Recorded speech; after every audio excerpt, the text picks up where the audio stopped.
So, just like that, the 2023 NFL Draft has come and gone, and for Dynasty football fit players like myself, that was a big weekend.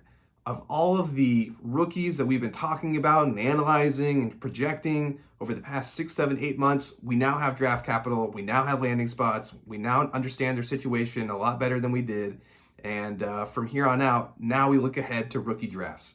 And so, with the conclusion of the NFL Draft, I wanted to go in and just talk through what I think the tier breakdown is for the first round of a 10-team Superflex Dynasty league.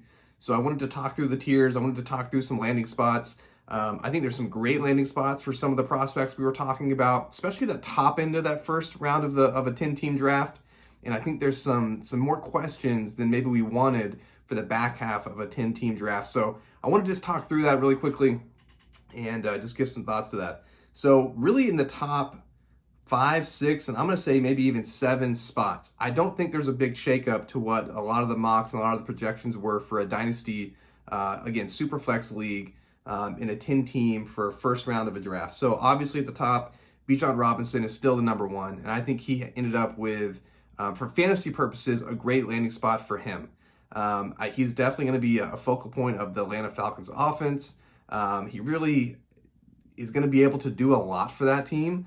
We know he has great potential. He's a very capable back, not only as a runner, but as a receiver. So even in Superflex leagues, I think that Bijan is still the number one overall.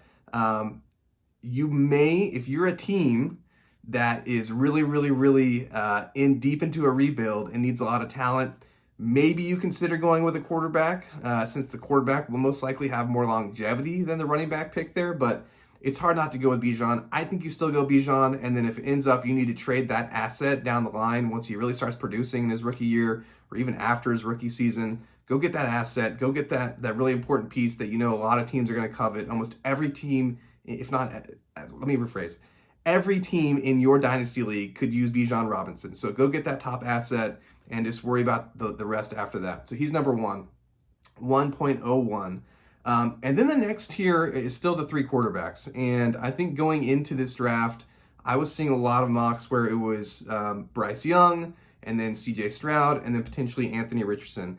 And I think you could make an argument for any of those 3 to be the second overall pick in a Superflex draft in the first round. I think that the landing spot for Anthony Richardson is a great spot for him with the former Eagles coach, who he's escaping my name right now, but that's a great spot for him to go to Indianapolis. I think CJ Stroud in Houston is actually a great spot as well. I expect some of the same similarities of the San Francisco 49ers offense to flow into Houston. I think that's going to be really good for CJ Stroud. And then Bryce Young in Carolina, it's not a bad spot either. And so I think there's definitely a case to be made for each of those quarterbacks to go second overall. We know each of them have their strengths. Each of them equally have weaknesses. I don't know that you could really make an argument that one is really easily clear-cut the better quarterback of those 3. Obviously, Bryce Young was taken first overall in the NFL draft. CJ Stroud was taken second. Anthony Richardson taken 4th. But for Dynasty fantasy football purposes, I think you got to go with the guy that you think is going to do the best, have the most impact in fantasy football. If you think it's Anthony Richardson long-term, go for it. If you think it's Bryce Young, go for it. If you think it's CJ Stroud, go for it. That tier, though, is pretty clear-cut. So we got Bijan, top tier, pick 1.01. Second tier would be those 3 quarterbacks. And then this third tier, for me, used to be 2 players. Now it's 3 players. It used to be Jaxon, Smith-Njigba, and Jahmyr Gibbs. I think now you add in Jordan Addison at that also in that tier right there. I think the landing spots for each of those players is really good. Obviously, the draft capital for Jahmyr Gibbs was really good, going to the Lions. A little bit of a question mark when the Lions picked him initially, but then you see the DeAndre Swift trade where Swift gets dealt to the Eagles. Now the Lions are basically telling you, hey, between him and David Montgomery, these are our guys. We're going to give Jahmyr Gibbs as much of an opportunity as we can. I think that's a really good spot for him. That offense, he's going to be able to do some things that offense, especially with just what they want to do. I think that's a good spot for him. I think Jaxon, Smith-Njigba, he'll have some early competition with DK Metcalf and Tyler Lockett.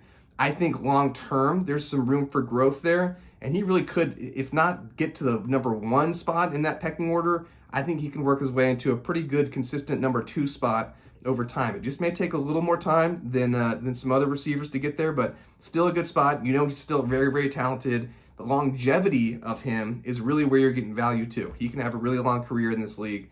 And then I really liked Jordan Addison's landing spot for dynasty purposes, for fantasy purposes in Minnesota.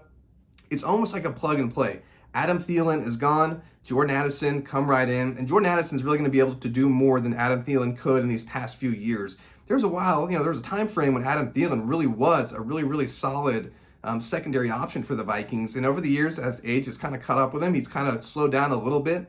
I think, he's obviously not going to be the number 1 receiver in Minnesota. He doesn't have to be for fantasy purposes. We see what Devontae Smith can do in Philadelphia with the Eagles. I think Jordan Addison can come in, put up a good amount of stats, a good amount of production, and still provide value for dynasty football teams. And then also, he has tools to also carve out a really long career, and eventually he could become a number 1 wide receiver. So I think there's long-term potential there for them. I think also there's some immediate impact there for them, for those 3 players in that tier. And that's what you're looking for when you're drafting at the top of a first round of a dynasty football draft. The next 5 picks are where things start to get a little murky. The next 3 picks are where things start to get a little murky. And there are 3 or 4, maybe even 5 players I think you could take somewhere in the back end of a first round Dynasty Superflex draft, and you still may come away okay. Those 5 players would be Zay Flowers, Quentin Johnston, Zach Charbonnet, Devon Achane, and I think Dalton Kincaid. I think there's an argument to be made for him as well. Right now, I would probably lean towards Quentin Johnston, Devon Achane, and I think Zay Flowers, but I think Dalton Kincaid and Zach Charbonnet are there. Zach Charbonnet, to me, going into this, was clearly a first-round dynasty selection, even if it was on the back end. He may start falling into the second round. I think there's a little uncertainty as to how the Seahawks may use him. They already have Kenneth Walker there in Seattle. You've seen the Seahawks even before, prior to this, sometimes use different running backs, a handful of running backs sometimes. And so I think there's a little uncertainty as to exactly what his role will be. And then when you think about Zach Charbonnet, you almost also can question, what type of career is he going to have? Is he really going to ever blossom into more of potentially a reserve running back who can come in and spell some key guys? Is he going to be just relegated to more passing down situations? Or can he really develop into a full-time bell cow, or really clear number 1 running back? There's an argument to be made, maybe he can. There's an argument to be made, maybe he can't. Maybe it won't happen in the first few years in Seattle. Maybe he really will be locked in a committee or a split with Ken Walker. So there's definitely some question marks there. But really, when it comes down to it, whether it's Zay Flowers going to Baltimore, where I love Zay Flowers' talent, I don't know that situation is great for him, at least early on, because Baltimore's not going to be passing at a high rate. And I think Zay Flowers might be relegated to the underneath routes, maybe some mid-level routes. It'll remain to be seen how they use Zay Flowers, especially early on in his career, and especially with Lamar Jackson there. They're one of the teams that really passes at the lowest rates in the NFL. So we'll see what sort of impact that has on Zay Flowers, especially early on in his career. Quentin Johnston goes to the Chargers, and he, on the plus side, he has Justin Herbert there, a great offense. I think Kellen Moore is going to do great things for that offense as a new offensive coordinator in Los Angeles for the Chargers. However, he's going to have some competition, and whether it's Keenan Allen, whether it's Mike Williams, he's not going to come in and instantly be the first top option, or maybe even the second top option. He's going to be relegated to a third option. And maybe the Chargers see potential in him, and maybe they thought, hey, we can bring him in, we can bring Quentin Johnston in and have him go shadow Mike Williams, or maybe even have him go shadow Keenan Allen, and we can develop him. So it may be a little time before Quentin Johnston really makes an impact for fantasy football And so I think that's a really, really interesting pick. If you draft him in the late first, I think you have to be ready to potentially have to be patient with Quentin Johnston. Now, we do know that injuries happen. Keenan Allen has had some injury bugs happen in the past few years. Mike Williams has had injury bugs happen in the past few years. So there could be opportunity early on for Quentin Johnston to get in there and make an impact, but only time will tell. So I think there's some risk with that pick as well. If we look at Dalton Kincaid, clearly he was either going to go to the Bills or the Cowboys at that time. It looked like the Cowboys were going to draft him, and then the Bills jumped ahead and ended up drafting him. I think it's a good situation. I don't know if it's the best situation for Dalton Kincaid. It's not a bad situation either. Don't get me wrong. I mean, Josh Allen is a good quarterback. He will get targets, and he's going to probably walk in and eventually be the number one option there. He'll overtake Dawson Knox. So I think it'll be overall a good option if you're a tight end needy team and you're drafting in the back half of the first round. You know, if you have the pick number 9 or number 10 and you want to go Dalton Kincaid, I go for it. You know, I think that's not a bad thing if that's going to fill a need for you and that's where you sit. If you can get Dalton Kincaid in an early second round, a lot better. But I know we're talking about first round right now. So I think that's where things stand with him. I do think there's other tight ends in this draft that can potentially step up and give you some good production as well, some good impact from a dynasty standpoint. We'll talk about that in another video. And then lastly, Devon Achane. I think he goes to a really, really interesting spot.